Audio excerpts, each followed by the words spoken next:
Ang una nating kwento ay ang pamana ni Lolo. What if ang pamana sa'yo ng lolo mo ay may kasamang malagim na sikreto? Tatanggapin mo pa rin ba? Ito ang misteryosong istorya ni RJ Soriano sa amin, taga Novaliches, Quezon City. Sulat niya, lumaki daw siya sa lola niya.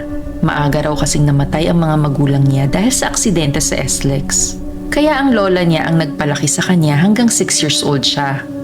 Ngunit sa kasamaang palad, iniwan daw sila ng lola niya dahil hindi na niya mahal ang lolo niya at sumama sa ibang lalaki. Ganun pa man, lumaki pa rin daw ng maayos si RJ. Hindi sila naging close ng lolo niya pero sinuportahan naman daw siya financially. Pero nagsimula daw ang malagim niyang storya nung nagka-cancer ang lolo niya last month. Hindi naman sila mayaman, sakto lang sa buhay, pero nagulat siya at may pamana daw ang lolo niya sa kanya. May taning ang lolo niya ng 1 taon, pero as early as last month, gusto na niyang ibigay kay RJ ang lahat ng ari-arian niya. Binigyan niya si RJ ng 50,000 cash nitong tinatago sa apartment nila. Pero ang ikinagulat niya ay nang binigyan siya ng bahay at lupa nito. Ito ang lumang bahay nila nung kasama pa nila ang lola niya sa Arnaiz Street. Ang ginawa kasi ng lolo niya, nung iniwan sila ng lola niya, ay lumipat sila sa ibang lugar sa Novaliches at hindi na bumalik pa sa bahay na ito. Ang akala daw ni RJ ay binenta na ito ng lolo niya. Yun pala hindi. Gusto sanang ibenta ito ni RJ dahil wala naman siyang gagawin sa pamanang ito. Wala pa siyang pamilya at okay pa siya sa buhay niyang single.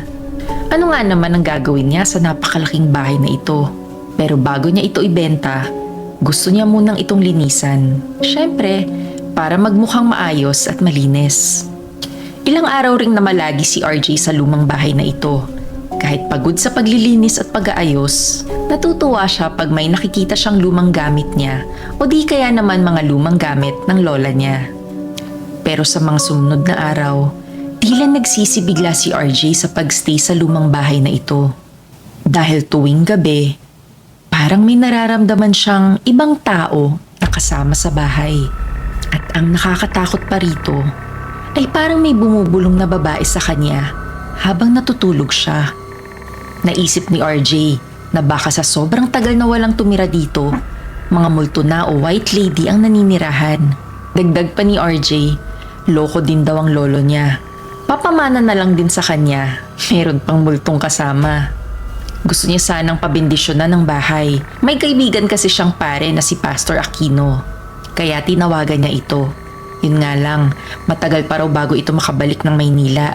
Ganun pa man, hindi nagpatinag sa takot si RJ kahit ganito ang mga nararamdaman niya tuwing gabi. Patuloy pa rin siya sa paglilinis at pag-aayos ng lumang bahay na ito. Konti na lang at magiging maayos na ang lahat. Ako nga pala si Nex ng Book of Bad Ideas. Kung mahilig ka sa twisted stories, follow ka na sa amin. Pero nung June 1, 2025, meron siyang nakitang kalawanging drum sa likod ng bahay. Gusto niya sanang itapon ito, pero sobrang bigat. Kaya binuksan niya ito at nakitang puno pala ito ng semento. Sinubukan niyang tibagin at nang magawa niya ito, napaatras siya sa sobrang gulat. May kalansay pala ng tao na ibinaon dito. May suot pa itong pulang bulaklaking duster at may hikaw pa. Sabi ni RJ, ito siguro ang multong tumira sa bahay. Pero saan kaya galing ito? Alam kaya ito ni Lolo? Pinag-aralan at tinitigan pa ni RJ ang duster at hikaw. Sabi nito, parang pamilyar kasi. Teka nga, ito ang laging suot na duster at hikaw ng Lola. Agad tumawag ng pulis si RJ at pinasoko daw ang kalansay. Matapos ang ilang araw, na-confirm ng PNP na ito nga ang bangkay ng Lola niya. Hindi mo naman kailangan maging matalino para malaman kung anong totoong nangyari sa lola niya. Ang totoong nangyari pala ay hindi natuloy ang pagtatanan ng lola niya sa bago nitong lalaki.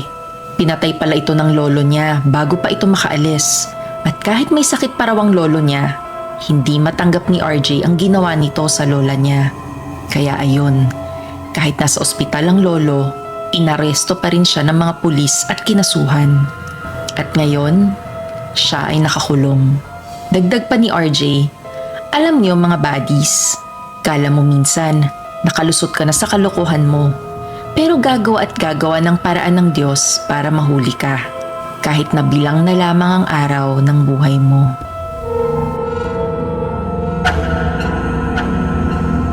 Ang pangalawa nating kwento ay bagong gamit, bagong bangungot. What if ang bago mong school supplies ay may kasamang bangungot? Anong gagawin mo? Bilang estudyante, alam niyo siguro ang excitement tuwing pasukan. Bukod sa makikita mo na uli ang mga kaklase mo, ang isa pang nakaka-excite ay ang mabilhan ka ng mga bagong school supplies at gamit pamasok.